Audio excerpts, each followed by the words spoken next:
नमस्कार, आप देख रहे हैं ईटी नाउ स्वदेश और मैं हूं अनुराग शाह। इस हफ्ते के इंश्योरेंस मंत्र में हम बात करने वाले हैं आपसे जुड़े हुए एक महत्वपूर्ण पहलू की। जी हां, हम बात कर रहे हैं हेल्थ इंश्योरेंस की, क्योंकि हेल्थ इंश्योरेंस आपसे, मुझसे, हर किसी से जुड़ा हुआ है। कोविड के बाद हेल्थ इंश्योरेंस से जुड़ी हुई जागरूकता बढ़ी है, लोगों को समझ में आया है कि हेल्थ इंश्योरेंस क्यों जरूरी है। और ये आंकड़े भी बताते हैं कि हेल्थ इंश्योरेंस सेक्टर के अंदर जो ग्रोथ हुई है, जिसकी वजह है कि लोगों का रुझान हेल्थ इंश्योरेंस की तरफ बढ़ा है। तो हेल्थ इंश्योरेंस से जुड़ी हुई बारीक बातों पर बात करने के लिए और आपको हेल्थ इंश्योरेंस के पहलुओं को समझाने के लिए मेरे साथ मौजूद है एक खास मेहमान हमारे स्टूडियो में, आदित्य बिरला हेल्थ इंश्योरेंस के सीईओ मयंक बदवाल। मयंक जी, बहुत बहुत स्वागत है आज हमारे साथ स्टूडियो में आने के लिए। शुरुआत में इसी से करूंगा क्योंकि हेल्थ इंश्योरेंस का मुद्दा है और सरकार की तरफ से एक बड़ा ऐलान किया गया, प्रधानमंत्री के द्वारा लाल किले की प्राचीर से 15 अगस्त को बताया गया है कि जीएसटी को रेशनलाइज किया जाएगा। और हम भी जब दर्शकों से या हमारे जो पॉलिसी होल्डर्स हैं या जो हमारे को सवाल आते हैं, उसमें लोगों की एक शिकायत होती थी कि जीएसटी काफ़ी ज़्यादा है हेल्थ इंश्योरेंस के प्रीमियम पर। तो अब ये कहा जा रहा है कि जीएसटी जो है वो 18% से घट के 5% और उससे कम हो जाएगा। तो आपके मुताबिक ये कितना बड़ा बदलाव होगा, कितना फायदा होगा इससे पॉलिसी होल्डर्स को, कंपनियों को? और एक और जो बात निकल के आ रही कि अगर आईटीसी को नहीं दिया जाता है तो इंश्योरेंस कंपनियां इस फायदे को ग्राहकों को पास ऑन नहीं कर पाएगी और प्रीमियम मौजूदा स्तर पर रह सकते हैं या फिर इसमें बढ़ सकते हैं। तो इसे आप कैसे देखते हैं? पहली बात तो अनुराग, धन्यवाद आपको हमें जो बुलाने के लिए इस शो में आपके। ये एक बहुत बड़ा मूव है और मैं गवर्नमेंट को धन्यवाद करना चाहूँगा कि हम ये मूव अब लग रहा है कि जल्दी ही आना चाहिए। और जैसा सुनने को आ रहा है और लग रहा है हमें, इंश्योरेंस 5% वाले स्लैब में होना चाहिए। तो इससे क्लियरली 18 और 5 का जो डिफरेंस है, उतना का डिफरेंस तो क्लियरली कंज्यूमर्स को 13% का मिल सकता है। और ये बड़ी 13% कुछ बहुत बड़ी अमाउंट है। लेकिन आपका जो दूसरा रिलेटेड सवाल था उस पर इनपुट क्रेडिट टैक्स, जो आपने आईसीटी की बात की, मैं जेन्युइनली इंडस्ट्री के बिहाफ पे ये रिक्वेस्ट करूँगा गवर्नमेंट से कि ये इनपुट क्रेडिट टैक्स उसमें हमें मिले, ताकि ये पूरी की पूरी बेनिफिट कंज्यूमर को पास ऑन की जा सके। क्योंकि अगर इनपुट क्रेडिट टैक्स नहीं मिलेगी तो जो हमारा इनपुट, जैसे हमारा कमीशन के खर्चे होते हैं या बाकी हमारे जो खर्चे इस पर हम जीएसटी पे करते हैं, वो पूरा एडजस्ट हो जाता है जो हमारा आउटपुट होता है उसमें। अगर वो नहीं होगा तो टू दैट एक्सटेंट प्रीमियम थोड़ा बढ़ सकता है। तो टू दैट जितना बढ़ेगा उतना बेनिफिट पर कंज्यूमर को नहीं मिलेगा। तो मेरे हिसाब से मुझे ऐसा लगता है कि इनपुट क्रेडिट टैक्स रहना चाहिए। कि अगर इनपुट टैक्स क्रेडिट नहीं दिया गया तो प्रीमियम कम होने की जगह बढ़ भी सकता है। बढ़ेगा नहीं, बट उतना जो रिडक्शन हमें मिलना चाहिए था उतना रिडक्शन नहीं मिलेगा, ऐसा हो सकता है। बिल्कुल। तो अगला सवाल हमारे को, जो सबसे ज़्यादा दर्शकों के जो सवाल आते हैं वो हेल्थ इंश्योरेंस के प्रीमियम से जुड़े होते हैं, जिसमें कहा जाता है कि हेल्थ इंश्योरेंस का प्रीमियम काफ़ी बढ़ गया और सीनियर सिटीजन्स को काफ़ी ज़्यादा दिक्कत है। तो आपसे ये समझना चाहूँगा कि सीनियर सिटीजन्स के बाद जो हेल्थ इंश्योरेंस कवरेज चाहते हैं लेकिन अफोर्डेबल नहीं हो पा रहा है, उनके पास क्या विकल्प है? देखिए, एक तो मैं सबको यही बोलूँगा कि जितनी जल्दी इंश्योरेंस खरीदें उतनी अच्छी बात होती है। लेकिन अभी सीनियर्स के लिए आज जो हमारा प्रोडक्ट है उसमें एक तो जीएसटी अगर होगा तो उससे कम हो जाएगा। दूसरा, हम यही कोशिश करेंगे एज एन इंडस्ट्री, और हम चाहते हैं कि भाई हेल्थ केयर कॉस्ट को हम कैसे धीरे धीरे कम कर सकें ताकि हमारा प्रोडक्ट अफोर्डेबल हो सके सीनियर्स के लिए। अभी जो करंट रेजिम में अगर हम करंट देखें कि सीनियर्स के लिए अगर उनको हमारा प्रोडक्ट ख़रीदना है तो देरा एक दो वो बेनिफिट्स को यूज़ कर सकते हैं ताकि उनका प्रीमियम थोड़ा कम हो सके। जैसे आज डिडक्टेबल बेनिफिट होता है, एक कोपे बेनिफिट होता है। तो टू द एक्सटेंड उनके पास में एक फ़ंड्स हैं। जैसे आपने मान लीजिए अगर ये किया कि 50,000 तक मेरे पास फ़ंड है, मैं 50,000 रुपये का पैसा अगर हम अपनी तरफ से फर्स्ट 50,000 मैं पे कर दूं तो उससे ज़रूर प्रीमियम कम हो जाएगा। तो दर्शकों दर्शकों के लिए ये एक मयंक जी जो बात बता रहे हैं कि आपको हेल्थ इंश्योरेंस का प्रीमियम महंगा लग रहा है, तो डिडक्टेबल का आप ऑप्शन ले सकते हैं। अगर आप 10 लाख की पॉलिसी है और उस पर आपने 50,000 का डिडक्टेबल लिया तो आपका प्रीमियम 8-10% तक कम हो सकता है। ये मयंक जी का कहना है। सर, आपसे आपकी राय जानना चाहूंगा। आपने डिडक्टेबल और कोपे दोनों की बात की, अगर आपको अपनी पॉलिसी लेनी है तो आप क्या ऑप्शन चुनेंगे, डिडक्टेबल या कोपे, और उसका रेशनल भी बताइए। देखिए, पहली बात तो अपने दर्शकों को बता दें कि डिडक्टेबल क्या होता है और कोपे क्या होता है। बिल्कुल, आप ही बताइए सर। डिडक्टेबल एक फिक्स्ड अमाउंट होता है। जैसे मैंने कहा कि आप 50,000 रुपये का, पिछले जो आपने सवाल पूछा, हमने डिडक्टेबल लिया, तो कोई भी अमाउंट का क्लेम हो, पहला 50,000 कस्टमर पे करता है, तो ऑफ कोर्स उससे प्रीमियम कम हो जाता है, बिकॉज अभी इंश्योरेंस कंपनी को उतना पे नहीं करना पड़ेगा।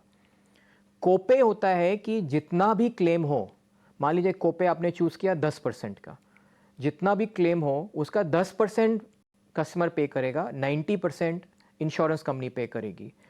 तो पहले वाले में कस्टमर की लायबिलिटी फिक्स्ड हो गई 50,000। 50,000। दूसरे केस में 10% फिक्स्ड है लेकिन अमाउंट नहीं फिक्स्ड है।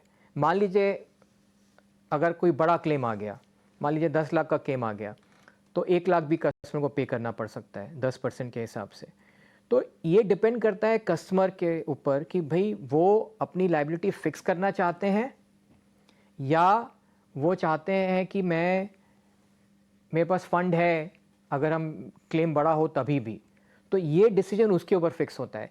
अगर आप कोपे 10% लेंगे तो ऑफ कोर्स आपके पूरे क्लेम का 10% 10 लाख का सम एश्योर्ड है और आपका 5 लाख का अगर क्लेम आ गया तो इंश्योरेंस कंपनी 4 लाख देगी, 1 लाख आपको देना होगा। दूसरी तरफ अगर आपने डिडक्टेबल लिया है और 10 लाख की पॉलिसी है और वहां पे 50,000 का डिडक्टेबल है और 5 लाख का क्लेम आ गया, तो 4.5 लाख रुपए इंश्योरेंस कंपनी के द्वारा दिए जाएंगे और 50,000 आपको देने होंगे। कि दोनों के फायदे नुकसान हैं, लेकिन आप सर क्या प्रेफर करेंगे अपने व्यक्तिगत तौर पे? मेरे हिसाब से नॉर्मली डिडक्टेबल इज बेटर होता है, क्योंकि आपको एज अ कंज्यूमर मालूम है कि मेरा एक फिक्स्ड, मैं कितना अमाउंट पे कर रहा हूँ। अगला सवाल सर, हमेशा हमें देखने को मिलता है, रिपोर्ट्स भी आती है कि हेल्थ इंश्योरेंस से जुड़े हुए फ्रॉड देश के अलग अलग राज्यों के अंदर के हॉस्पिटल है ही नहीं, लेकिन वहां पर इलाज हो रहा है, क्लेम दे दिया जाता है। तो ऐसे क्लेम इंश्योरेंस कंपनी जब देती है तो जो जेन्युइन पॉलिसी होल्डर्स हैं उनका प्रीमियम बढ़ जाता है। तो इसे आप क्यों नहीं रोक पा रहे हैं, और अगर इसे रोका जाता है तो जेन्युइन पॉलिसी होल्डर्स को कितना फायदा होगा? ये प्रॉब्लम तो है बड़ी। अगर हमारे पास 100 रुपये क्लेम आते हैं तो डेटा ये शो कर रहा है कि करीब 15 से 20% उसमें नॉन पेएबल होते हैं फॉर फ्रॉड, वेस्ट और अब्यूज़। और ये डेटा हम अकेले कंपनी से नहीं बोल रहे हैं। आज आईआईबी जो बॉडी है, जो कि इंश्योरेंस इंफॉर्मेशन ब्यूरो, जिसके पास में सब कंपनीज़ के डेटा जाते हैं, उसके पास बेसिस पे ये देखने को मिल रहा है। तो हमें ये कैच करने के लिए हम एनालिटिक्स यूज़ करते हैं, लेकिन पूरी तरह से हम इसको नहीं पकड़ पाते हैं। तो आज मेरे ख्याल से 10-12% तक हम कैच कर लेते हैं, फिर भी 6-7% रह जाता है। तो जितना भी हम इसको कैच करेंगे उतना बेनिफिट हम कंज्यूमर को पास ऑन करते जाएंगे। अगर हम आज 10-12% कर रहे हैं तो टू दैट एक्सटेंट हम प्रीमियम नहीं बढ़ा रहे हैं, अदरवाइज उतना प्रीमियम बढ़ सकता था। और इसमें कलेक्टिवली हमको काम करना है, क्योंकि ऐसा नहीं है कि हर हेल्थ इंश्योरेंस, हर हॉस्पिटल फ्रॉड कर रही है। उसमें कुछ तबके हैं, एक छोटा सा सेगमेंट है जो कि ये कर रही है, तो उनके साथ हमको मिल के काम करके तो इनको जो ग्राहक अवॉइड है, करना पॉलिसी है। होल्डर है, जो भी आपका शो देख रहे हैं, वो इसे कैसे, क्योंकि उनकी भी एक भागीदारी होगी, संयुक्त भागीदारी होगी, क्योंकि इंश्योरेंस एक पूल है जिसमें सब लोग प्रीमियम भरते हैं और जब जरूरत पड़ने पर कुछ चुनिंदा को क्लेम मिलता है।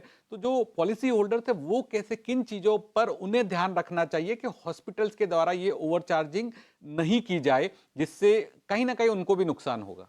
बहुत अच्छा सवाल पूछा। मैं 3 चीज़ बोलूँगा, काफ़ी चीज़ हो सकती है, बट मैं 3 सर आप ज्यादा भी बता दीजिए। रिक्वेस्ट करूँगा अपने कस्टमर से। पहली बात, जब आप पॉलिसी खरीद रहे हैं 10 मिनट एक्स्ट्रा स्पेंड करिए, बट पूरे सवालों को खुद देखिए, पूरा डिस्क्लोजर करिए अपने हेल्थ का।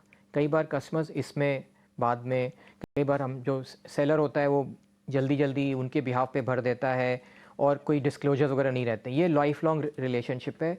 10 मिनट ज़्यादा भी लगे प्लीज़ स्पेंड करिए, बिकॉज इससे आपको बाद में कभी भी प्रॉब्लम नहीं आएगी पूरा डिस्क्लोजर होने पे।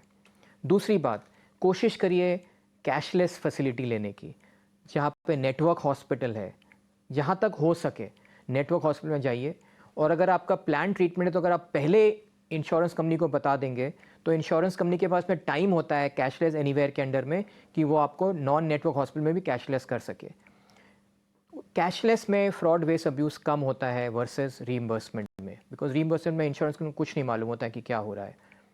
तीसरी बात है कि अगर कैशलेस में भी अगर आप जा रहे हैं, प्लीज़ आप ये मत सोचिए कि ये पैसा इंश्योरेंस कंपनी दे कर रही है तो हमें कुछ फ़र्क नहीं पड़ता है। फाइनली आपका सम एश्योर्ड कम हो रहा है तो आप भी थोड़े बहुत सवाल पूछ सकते हैं हॉस्पिटल को कि भाई अगर कोई चार्जिंग हो रही है ये फेयर है कि नहीं है, इतना सही है कि नहीं, और इंश्योरेंस कंपनी से उस प्रोसेस में आप थोड़ा सा जो इंटरेक्ट कर सके करिए। तो आपके एक सवाल पूछने से भी हॉस्पिटल कई बार जो अगर कहीं पे एक्स्ट्रा कॉस्ट वगैरह हो रहे हैं वो कम हो सकते हैं, वो आपको ही बेनिफिट करेंगी अल्टीमेटली। बिल्कुल। तो सर इसके अलावा और प्रीमियम को कम कैसे किया जा सकता है? क्या हेल्दी लाइफस्टाइल अगर अपनाता है कोई पॉलिसी होल्डर, जिम जाता है, वॉक करता है, तो उसका प्रीमियम कम हो सकता है? एकदम कम हो सकता है। ये आपने हमारी दिल की बात एकदम सवाल पूछ लिया हमसे। एज अ कंपनी हम इसमें बिलीव करते हैं कि हेल्थ इंश्योरेंस का रोल केवल क्लेम पे करना नहीं होना चाहिए।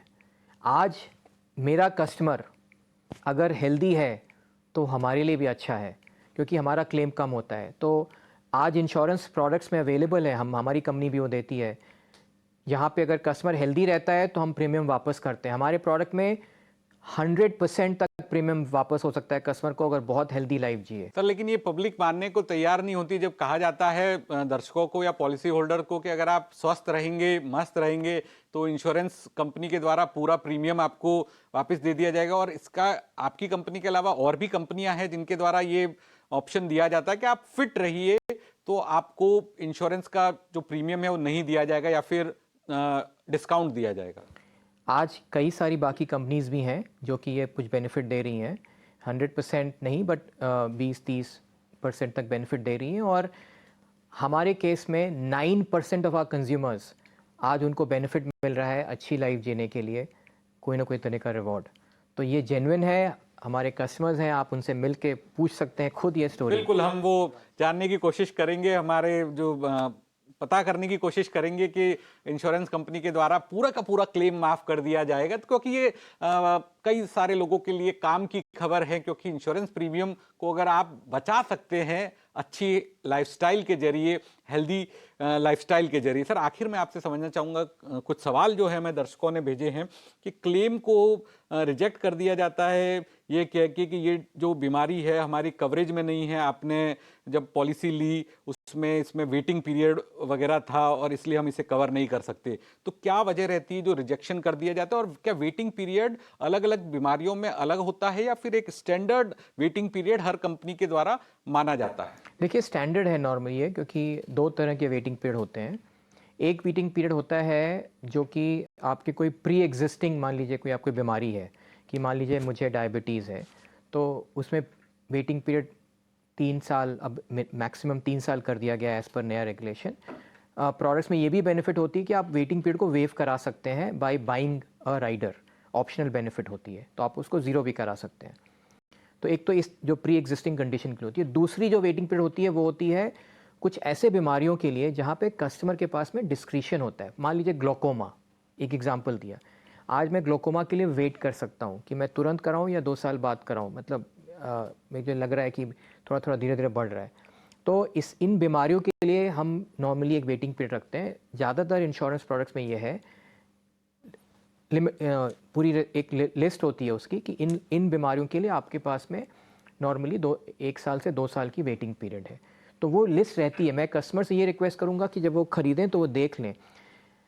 हर कस्टमर को ये ज़रूर सवाल पूछना चाहिए जब वो ख़रीदें कि इस प्रोडक्ट में क्या बेनिफिट नहीं है। बिल्कुल, ये कस्टमर को ध्यान रखना चाहिए कि जब आप पॉलिसी ले रहे हैं तो उसकी जांच पड़ताल करें। और अब तो रेगुलेटर के द्वारा कस्टमर इंफॉर्मेशन शीट भी मुहैया कराई जाती है, और आप देख ले, ये पूछे अपने एडवाइजर से, इंश्योरेंस कंपनी के जो रिप्रेजेंटेटिव है उससे, कि क्या कवर नहीं है, क्योंकि सहूलियत जो है वो आप ही के लिए रहेगी। बहुत बहुत शुक्रिया आज मयंक जी हमारे स्टूडियोज में आने के लिए, और तमाम जो बारीक बातें थी हेल्थ इंश्योरेंस से जुड़ी हुई, को पे, डिडक्टेबल, वेटिंग पीरियड, हमारे दर्शकों को बताने के लिए। वक्त